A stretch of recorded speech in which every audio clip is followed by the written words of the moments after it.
Adeniyi Asiyanbi.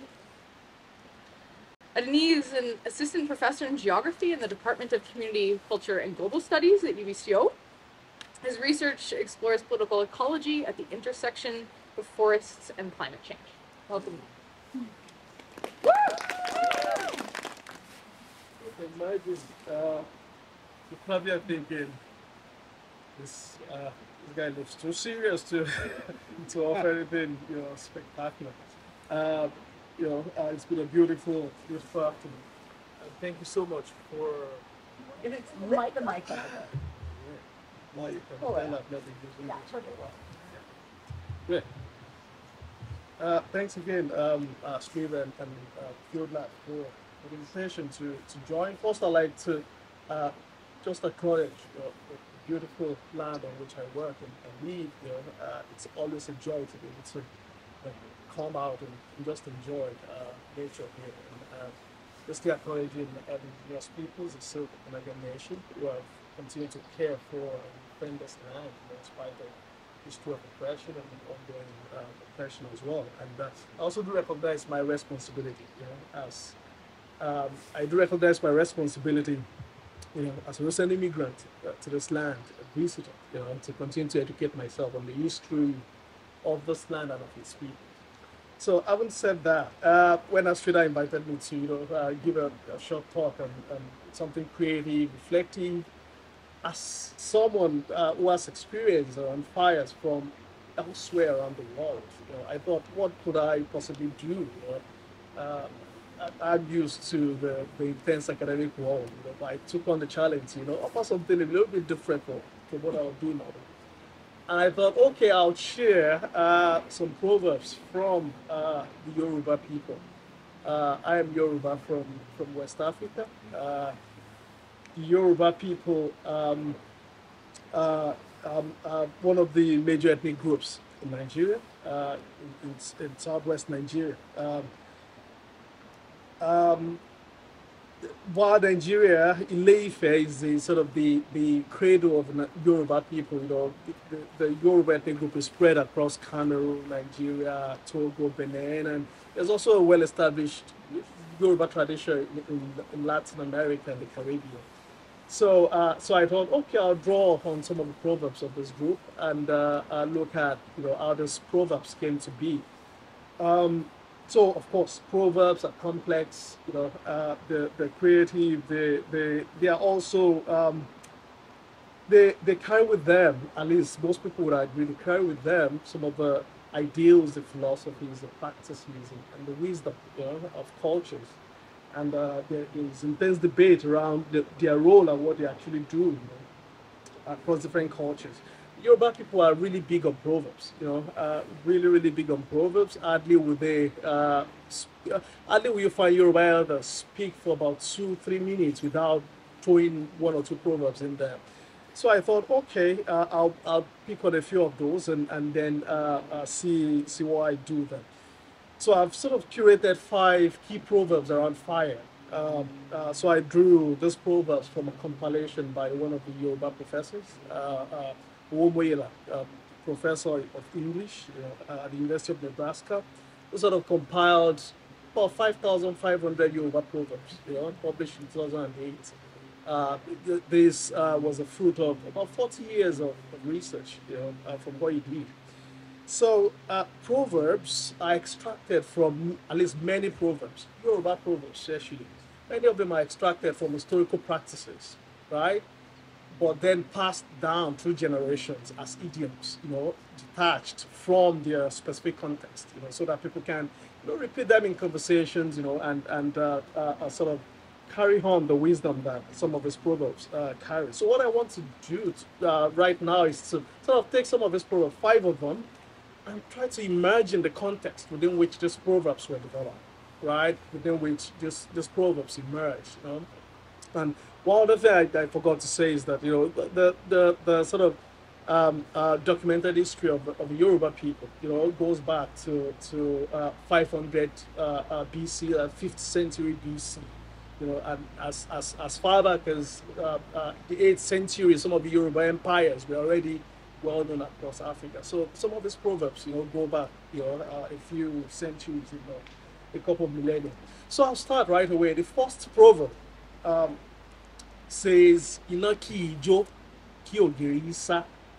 And by now you know what Ina is. If you were part of the activities this morning. So Ina is fire. Ina ki ijo, ki ogiri isa, and ogiri is wall. So and the proverbs translated is, fire does not burn and cause the wall to flee, right? That is, walls do stand firm in the face of fire. And that's the literal translation. I won't go into the idioms because I'm not interested in the idiomatic meaning. The idiomatic meaning is certain entities that are invulnerable to certain dangers. So that's what you use that proverb to communicate. But what I want to do is to imagine the context in which this proverb developed, in the Yoruba context. And immediately it's the picture of a wall that comes to mind, and how walls are able to stand in the midst of fire, untouched by fire, unaffected by fire. And what comes to mind are the walls that Yoruba people build. Of course, builds their homes with. You know, these are walls made from laterite.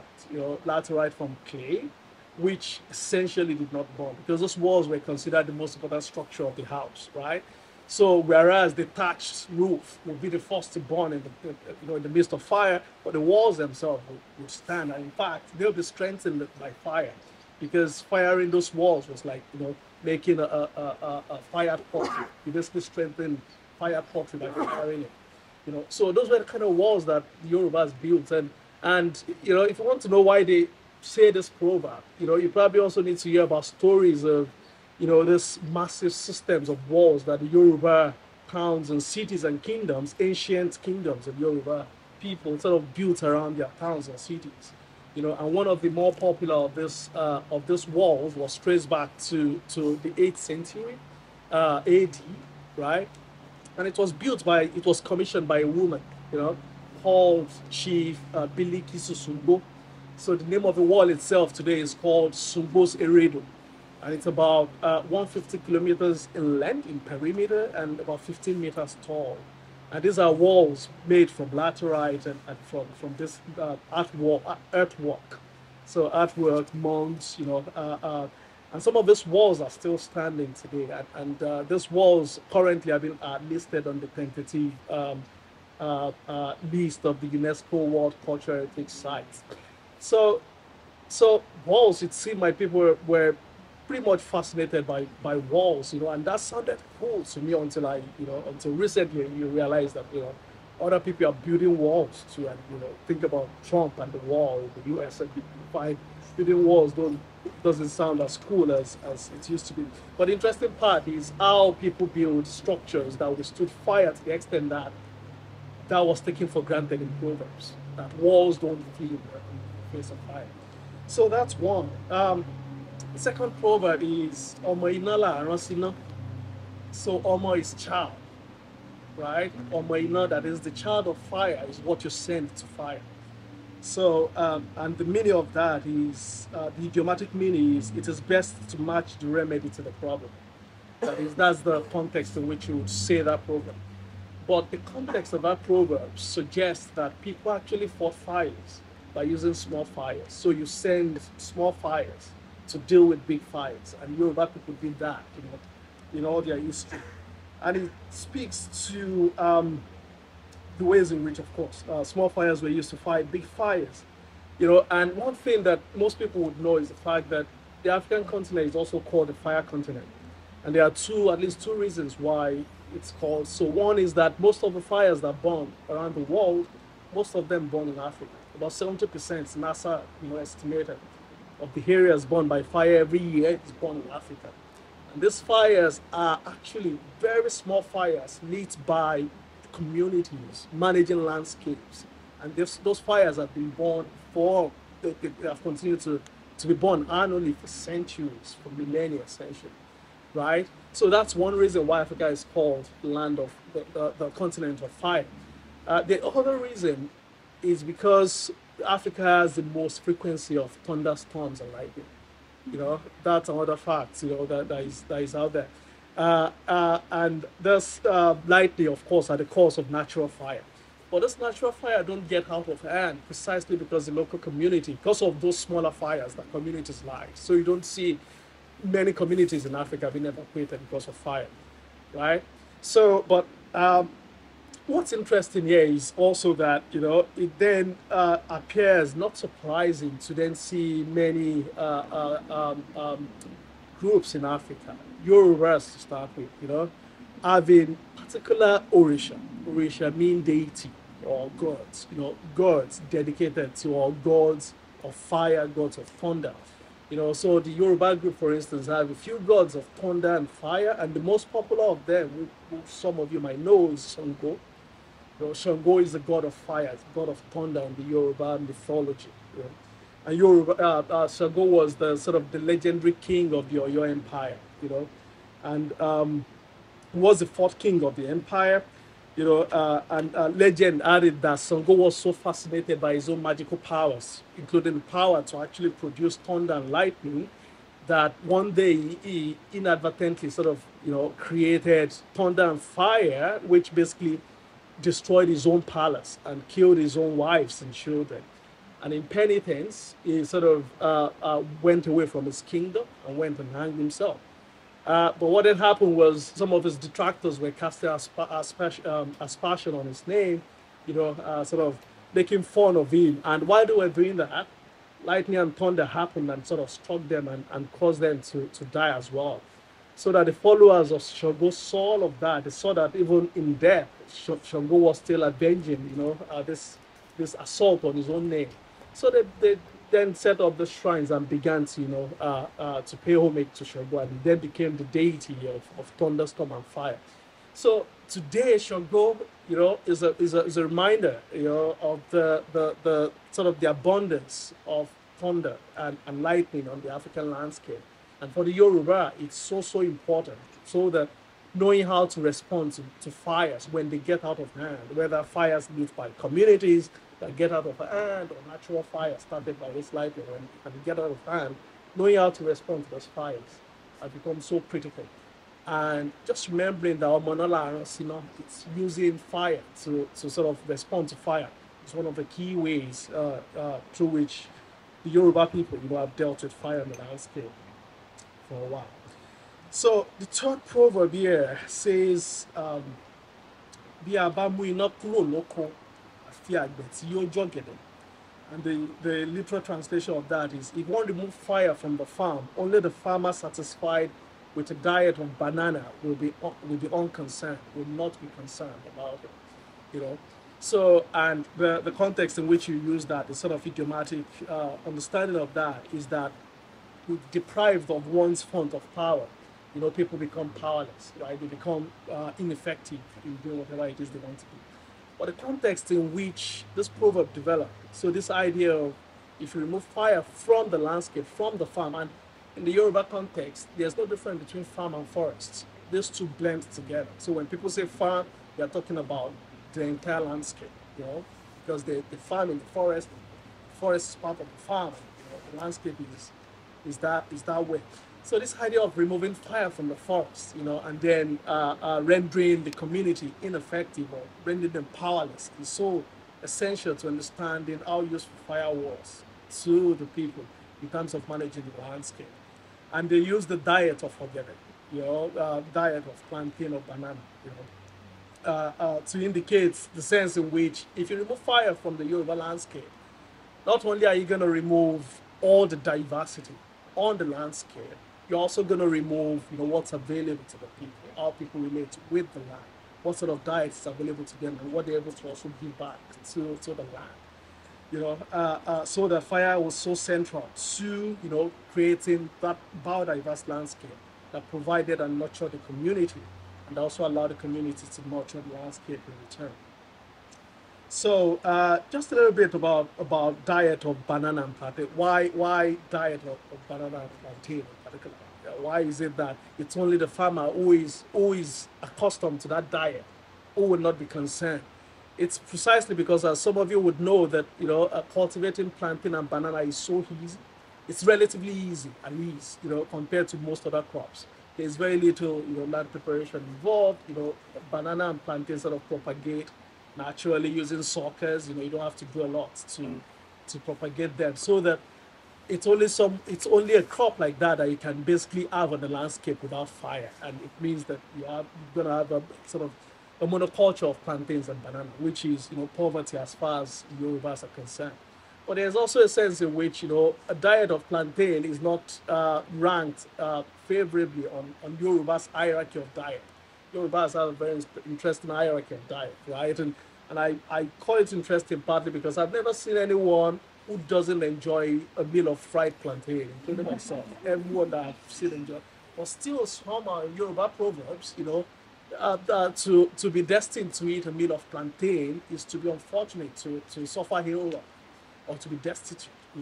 So especially when they contrast plantain to some of the more priced diets, like pounded yam, which is one of the more priced diets in the Yoruba tradition. So, but ultimately the point here is precisely that remove fire from the landscape and you remove diversity from the landscape and you basically render communities destitute. So that's the third proverb right there. The fourth one says, "Bí iná kò bá láwo nínú, kì í gun òkè odò." And the literal translation of that is, if a fire does not have a mysterious power, it doesn't cross a river, right? It doesn't jump a river. So for fire to sort of jump a big river, it has got to have a mysterious power with it, and the idiomatic meaning of that is when when matters take a mysterious turn, then they are driven by unusual forces. Well, I'm interested in the context in which this proverb developed, right? So this proverb sort of speaks to Yoruba people's keen attention to fire behavior, that there are particular regularities to fire behavior and fire tendencies in the landscape, and that those tendencies are not always followed. There are always surprises. There are always unusual patterns, to fire behavior on the landscape. So that this proverb sort of sets up this tension between accumulated traditional knowledge of fire on one hand, but also this openness to mystery, to uncertainty, to the emergence and the sort of uncertain nature of fire, as a force on the landscape. So and it speaks to the ways in which knowledge, Yoruba knowledge of fire, is on one hand detailed, in depth, accumulated over the years, but also open and open to surprises, open to learning, open to acknowledgement of mystery. So this idea that knowledge is always incomplete, always tentative, always open to the frontier, always open to further explanation and further exploration and connection. So, and I think that also bears some lessons in terms of how we think about fire on the landscape. The sense that a familiarity with some particular behaviors of fire, should not close our mind to surprises and uncertainty, when we think about fire on the landscape. And the final proverb here says, "Ọmọdé kì í ní iná nílé kí tòde má jó." Ọmọdé means a child, and the literal translation of that is, a child does not have fire at home, and therefore is therefore prevented, from suffering or burned by fire from elsewhere. So familiarity with fire at home doesn't mean that fire from elsewhere won't burn you. And the idiomatic meaning of this, when you would say this proverb, is to communicate the sense of the idea that being secured and respected in one's home does not secure one from vicissitudes outside of the home. But the context in which this proverb developed, is a context in which, I imagine children, who are taught to use fire at home, or who are very familiar with how to handle fire within their own, comfort zone, get out and take things for granted in terms of how to relate to fire, elsewhere, and this proverb in particular sort of speaks to the sense of fire being both familiar and strange at the same time. Fire being something that is domesticated but also wild. Fire being something that we get to know with past experiences, but also something that is unknown based on what lies in the future, the uncertainty of the future. you know, and to some extent, it also speaks to context, you know, the importance of both geophysical context, but also sociocultural context in terms of fire and how, you know, fire manifests differently in those different contexts. So that, you know, to ignore those differences in context, differences, you know, across sociocultural, sociocultural context, is to be a child essentially, is to be inexperienced, because child in Yoruba tradition also means to be inexperienced. So experience and maturity, you know, in that sense, we teach one that, you know, one needs to pay attention to context, socio-cultural context, but also environmental context. You know, we think about fire and the powers of fire and how we deal with fires. So those are my 5 proverbs. I hope I haven't taken too much of your time, and I hope you took a few things away from that. Thank you for listening.